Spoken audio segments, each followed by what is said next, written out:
कक्षा 8 गणित chapter number 11 क्षेत्र मिति प्रश्नावली हम 11.1 कर रहे थे और क्वेश्चन नंबर 1 और 2 और इसका इंट्रोडक्शन पार्ट मैंने समझा दिया था बहुत ही सिंपल वे में। अब हम क्वेश्चन नंबर 3 से लेकर जो बचे हुए प्रश्न हैं उनको हम करेंगे। तो प्रश्न के 3 में क्या बोल रहा है, जैसा कि आरेख में दर्शाया गया है, ये आपका आरेख है। एक बगीचे का आकार मध्य में आयताकार है, ये देखो आयताकार है, और किनारों पर अर्धवृत्त है, ये अर्धवृत्त है। ठीक है, इस बगीचे का परिमाप और क्षेत्रफल ज्ञात कीजिए। तो इस बगीचे का जो परिमाप है यानी कि बाउंड्री और जो क्षेत्रफल है वो हमें ज्ञात करना है। बहुत ही इजी सा क्वेश्चन है, सिंपल सा क्वेश्चन है। तो देखिए कैसे, पहले चित्र बनाता हूँ मैं आपको। बगीचा है, देखो ऐसा है। ठीक, इधर से आपका क्या है, आयत है, और दोनों तरफ से सेम टाइप का क्या बना है, अर्धवृत्त बना है, इधर से भी और इधर से भी। ठीक, बगीचे की जो कुल लंबाई है यहाँ से लेकर यहाँ तक वो कितनी है, 20 मीटर टोटल। और बगीचे का जो ये वाला हिस्से का जो व्यास है वो कितना है, 7 मीटर। ठीक है, तो दे ऐसे लिखोगे, दिया है। ठीक है, ये देखो 7 मीटर है, ये 7 मीटर है, यानी कि अगर आयताकार हिस्से की बात किया जाए तो चौड़ाई के हमारे पास 7 मीटर है। और वृत्त, वृत्त नहीं आप बोलोगे अर्धवृत्त। ठीक है, अर्धवृत्त की व्यास, अर्धवृत्त का जो व्यास दे रखा है वो 7 मीटर है। तो व्यास त्रिज्या अगर निकालना हो आर, तो व्यास की आधी होती है 7/2। ठीक है, 7/2, 2 से भाग दोगे तो कितना आ जाएगा, 2 3 6, 10 में लगाओगे 10 हो जाएगा, 2 5 10, 3.5 मीटर। यानी कि यहाँ से लेकर यहाँ तक की जो दूरी है वो कितनी है, 3.5, और यहाँ से लेकर यहाँ तक की दूरी भी कितनी, 3.5। जो चीज़ इधर होगी वो चीज़ इधर होगी, इधर भी 3.5 है यहाँ से लेकर यहाँ तक, और इधर भी 3.5 मीटर। ठीक है, सो देखो कुल लंबाई में से अगर इतनी लंबाई और इतनी लंबाई में घटा दूंगा तो मेरे को इतनी लंबाई मिलेगी। अब लिखोगे आयत की लंबाई, कैसे आ जाएगा, कुल में से 20 में से क्या घटाना है, 3.5 इधर से और 3.5 इधर से, इन दोनों को जोड़कर इसमें से घटा देना है तो इतना टुकड़ा आ जाएगा। 3.5 और 3.5 कितना होगा, 7, 20 में से 7 घटाओ कितना आ जाएगा, 13 मीटर। तो आयत की लंबाई 13 मीटर है और चौड़ाई कितनी है, 7 मीटर। ठीक है, सो पहला वाला क्या निकालते हैं, परिमाप। परिमाप का मतलब क्या होता है, बाउंड्री। देखो परिमाप का मतलब क्या हो, यहाँ से लेकर यहाँ तक एक अर्धवृत्त और यहाँ से लेकर यहाँ तक एक अर्धवृत्त। तो परिमाप क्या होगा, 2 अर्धवृत्त, अरे यार अर्धवृत्त का परिमाप, 2 अर्धवृत्त का परिमाप प्लस लंबाई इधर से भी और इधर से भी लंबाई, प्लस 2 आयत की लंबाई। 2 अर्धवृत्त का परिमाप का सूत्र क्या होता है, पाई आर। ठीक है, और आयत की लंबाई हमारे पास क्या है, आयत की लंबाई कितनी है, 13 रख दिया। पाई का मान कितना होता है, 22/7, और आर का मान 3.5 रखो या 7/2 रखो, 7/2 रखने पे ज़्यादा फायदा है।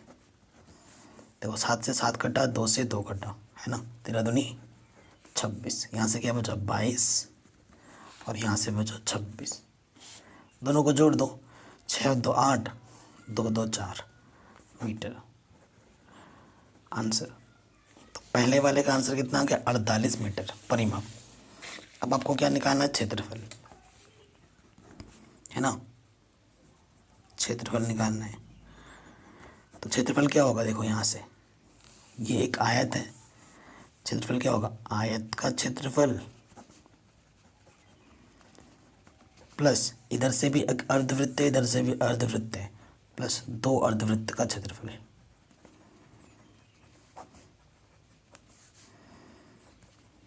ठीक, कोई दिक्कत नहीं है। आयत का क्षेत्रफल का सूत्र क्या होता है, लंबाई गुणे चौड़ाई, और अर्धवृत्त का क्षेत्रफल का सूत्र क्या होता है, पाई r² बट्टे में 2, 2 से 2 कटा। लंबाई कितना था क्वेश्चन में, 13, चौड़ाई कितनी थी, 7। पाई का मान 22/7, आर स्क्वायर, त्रिज्या मेरे पास कितनी थी 7/2, तो 7/2 स्क्वायर का मतलब होता है 2 बार गुणने में। 7 से 7 कटा, 2 1 कम 2, 2 1 कम 2, 13 7 91, 11 7 77 बट्टे में 2, लॉस ऑफ क्या आ जाएगा 2, इसके बट्टे में कुछ नहीं तो 1, इसके गुणा इसके साथ 2 1 कम 2, हासिल लगा कुछ भी नहीं, 2 9 18, 70 एकम 77, जोड़ दो 7 8 2 9, 8 और 7 15, हासिल लगा 1 1 और 1 2, काटो, ठीक है, 2 1 कम 2, 2 2 4, 19 हो गया, 2 9 18, 2 5 10, तो यह आ जाएगा 129.5 मीटर स्क्वायर। क्षेत्रफल में घात में 2 लगाते हैं, ये आपका आंसर आ गया, उत्तर आ गया। ठीक है, सो अगर आपको कोई दिक्कत हो तो क्वेश्चन को एक बार दोबारा से देख लेना वीडियो को, जब तक समझ में ना आए, और हर क्वेश्चन की प्रैक्टिस ज़रूर करनी है आपको। ठीक, ये चीज़ आ गई। अगले क्वेश्चन में आ जाऊँ। कह रहे फर्श बनाने के लिए उपयोग की जाने वाली एक टाइल का आकार समांतर चतुर्भुज का है, जिसका आधार 24 सेंटीमीटर है और संगत ऊंचाई 10 सेंटीमीटर है। 1080 वर्ग मीटर क्षेत्रफल के एक फर्श को ढकने के लिए ऐसी कितने टाइलों की आवश्यकता होगी। ठीक है, और यहाँ नोट में बोला है फर्श के कोनों को भरने के लिए आवश्यकता अनुसार आप टाइलों को किसी भी रूप में तोड़ सकते हैं। ठीक है, सो क्वेश्चन क्या है, देखो सबसे पहले बोला आपको टाइल है आपके पास, चौथा क्वेश्चन है टाइल। देखो टाइल किस रूप में बोला, समांतर चतुर्भुज के रूप में। ये आपका टाइल है, ये ना आपका टाइल है। ठीक है, ये क्या है, टाइल किस रूप में, समांतर चतुर्भुज। क्वेश्चन में बोला है जो टाइल है वो समांतर चतुर्भुज के आकार का है, और जिसका आधार, ये जो आधार है ना वो कितनी है 24 मीटर है, और जिसकी संगत ऊंचाई, ये जो ऊंचाई है, ठीक है, संगत ऊंचाई लंबवत होती है, जो जिसकी संगत ऊंचाई 10 मीटर है, 10 सेंटीमीटर है, मीटर मीटर लिख रहा हूँ, ये सेंटीमीटर है। ठीक है, 10 सेंटीमीटर। ठीक, ओके, टाइल तो मेरे को सेंटीमीटर में दे रखा है। ओके, और आपको एक बड़ा सा रूम है, ये फर्श है, इसका जो क्षेत्रफल दे रखा है ना, इसमें आपको टाइल लगाना है। कितने टाइल लगेंगे वो हमसे पूछ रहे हैं। इस क्षेत्र, इसमें आपको टाइल लगाना है इसमें, तो इसका जो क्षेत्रफल आपको दे रखा है वो दे रखा है 1080 वर्ग मीटर, और ये क्या है सेंटीमीटर, और ये है वर्ग मीटर। ठीक है, तो सेंटीमीटर को कैसे बदलना पड़ेगा, मीटर में, तभी बात बनेगी, या फिर मीटर को बदल लो सेंटीमीटर में। देखो आपको पता होगा 1 मीटर में कितने होते हैं 100 सेंटीमीटर। ठीक है, यहाँ मीटर स्क्वायर में यानी कि 2 बार मीटर है, सो आपको 2 बार गुणा करना पड़ेगा, तो ये बन जाएगा सेंटीमीटर में 1080 1 2 3 4 1 2 3 4, इतना सेंटीमीटर स्क्वायर आ जाएगा। क्योंकि ये सेंटीमीटर है तो इसको भी सेंटीमीटर में बदलना पड़ेगा, नहीं तो बात नहीं बनेगी। देखिए तो टाइल हमें क्या दे रखा है, क्वेश्चन में जो टाइल है वो हमारा समांतर चतुर्भुज है। ठीक है, ये हमारा समांतर चतुर्भुज है, जिसकी आधार क्या दे रखी है 24 सेंटीमीटर, और जिसकी लंबवत जो ऊंचाई है वो कितनी है 10 सेंटीमीटर है। सो आप देखेंगे दिया है, ये मेरा क्या है टाइल है। ठीक है, किस आकार का है ये, समांतर चतुर्भुज का है। किस आकार का है ये, समांतर चतुर्भुज, इस आकार का है। ठीक है, ये चीज़ है। अब दिया क्या है, समांतर चतुर्भुज का आधार, आधार कितना दे रखा है 24 सेंटीमीटर। ठीक है, और क्षेत्र सॉरी ऊंचाई क्या दे रखी है, ऊंचाई दे रखी है 10 सेंटीमीटर। अब इस टाइल से आपको एक बड़ा सा रूम का फर्श है, उसमें आपको टाइल लगाना है, और इस फर्श का जो क्षेत्रफल दे रखा है वो आपको दे रखा है 108 वर्ग मीटर, मीटर स्क्वायर। ये सेंटीमीटर में है और इधर मीटर में है, और आपको पता है 1 मीटर में कितने सेंटीमीटर होते हैं? 100 सेंटीमीटर होते हैं। तो इस मीटर को आपको बदलना होगा सेंटीमीटर में। मीटर कितनी बार है? 2 बार। यानी कि 1 मीटर को सेंटीमीटर में बदला, दूसरे मीटर को भी सेंटीमीटर में बदल दिया। 108 एक कम 108, पीछे से 1 2 3 4 5 0। ठीक है, इतने सेंटीमीटर स्क्वायर आ गया। ठीक है, अब एक टाइल का क्षेत्रफल निकाल लो। एक टाइल का क्षेत्रफल, टाइल किस रूप में? समांतर चतुर्भुज। तो इसका फॉर्मूला क्या होता है? आधार गुणे ऊंचाई। आधार कितनी है? 24, ऊंचाई कितनी है? 10। तो ये आ गया 240 सेंटीमीटर स्क्वायर। ठीक है, अतः टाइलों की संख्या, टाइलों की संख्या क्या होगी? टाइलों की संख्या होगी, सूत्र होता है कुल क्षेत्रफल बट्टे एक टाइल का क्षेत्रफल। ठीक है, कुल क्षेत्रफल कितना था मेरे पास? 108345 बट्टे में कितना है? 240। ये भी सेंटीमीटर स्क्वायर है, ये भी सेंटीमीटर स्क्वायर। अब सही है, एक 0 से एक 0 काटो, इसको काटो, देखो ये आ जाएगा 2 एक कम 2, 2 दूनी 4, 2 पंजे 10, 2 चौके 8। ठीक है, और फिर काटेंगे, देखो 2 एक कम 2, 2 दूनी 4, 2 पंजे 10, 2 चौके 8, पीछे कितने 0? 1 2 3 4, 1 2 3 4। अब कितना है? 3 4 बट्टे 12। अब इससे इसको काटोगे, ये आ जाएगा। ठीक है, इतनी बार पूरा चला जाएगा। तो 45,000 टाइल हमें चाहिए होंगे, ये हमारा आंसर आ जाएगा। ठीक है, तो ये क्वेश्चन भी हमारा आराम से बन गया। अगले वाले प्रश्न में आते हैं। काफ़ी इजी क्वेश्चंस हैं सारे। हमसे क्या बोला गया है? एक चींटी किसी फर्श पर बिखरे हुए विभिन्न आकारों के भोज्य पदार्थों के टुकड़ों को चारों ओर घूम कर खा रही है। भोज्य पदार्थ के किस टुकड़े के लिए चींटी को लंबा चक्कर लगाना पड़ेगा? स्मरण रखिए कि वृत्त की परिधि का सूत्र 2πr होता है। r वृत्त की त्रिज्या होती है। मतलब आपको क्या निकालना? परिमाप निकालना है। चींटी कितना दूर, तीनों में से घूमने में कितना ज़्यादा समय लेगा, वो हमसे पूछा है।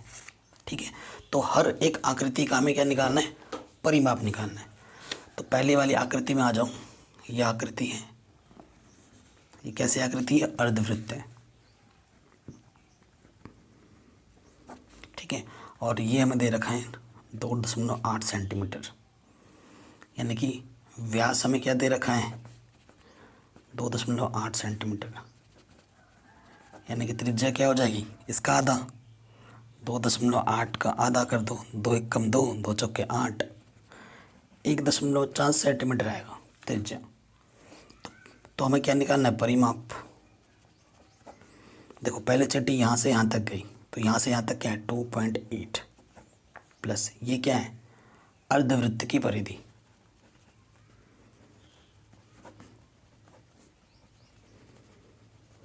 ठीक है, तो 2.8 तो होगा ही होगा यहाँ से यहाँ तक। और अर्धवृत्त का परिधि का सूत्र क्या होता है? πr, है ना।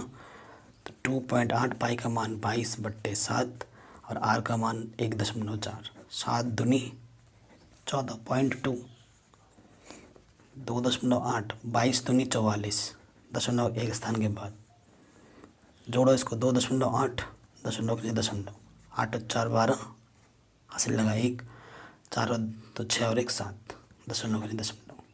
7.2 सेंटीमीटर पहले आकृति में चींटी को चलना पड़ा। ठीक, अब दूसरे आकृति में आ जाओ। ये मेरी आकृति है।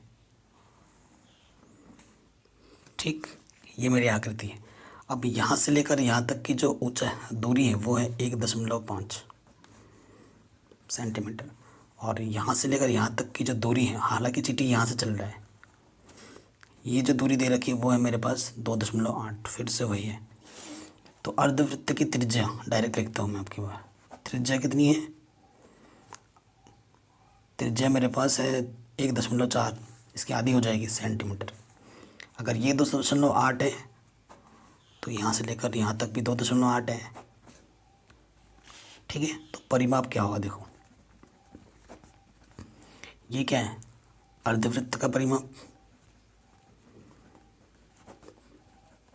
अब थोड़ा सा स्मार्ट बनना है आपको। आप बोलोगे सर हम तो पहले से स्मार्ट हैं। इधर से क्या आएगा 1.5, इधर से क्या है 2.8, और इधर से भी कितना है 1.5। अगर ये 1.5 है तो ये भी 1.5 होगा। ये चीज़ अभी आप निकाल के आए हो 1.4 के लिए अर्धवृत्त का परिमाप या परिधि की बात होती है। और वो इधर से इधर वाले का देखो कितना निकाला था आपने, 4.4 निकाला था आपने। तो मैं यहाँ डायरेक्ट रख दे रहा हूँ 4.4।